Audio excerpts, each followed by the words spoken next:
Magandang araw mga ka-power. Ako nga pala si Engineer Jasper Tan, Licensed Electrical and Mechanical Engineer, Product Manager ng Powercraft Products. Ano nga ba yung iba't ibang welding process na ginagamit? So simula sa pinakakaliwa, yan ang tinatawag na SMAW or Shielded Metal Arc Welding.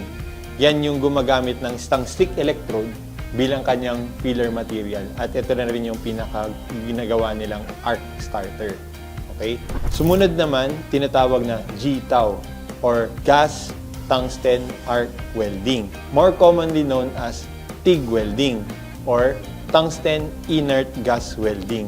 Is instead of stick electrode ang ginagamit, gagamit ka na ngayon ng tungsten rod at ng filler rod.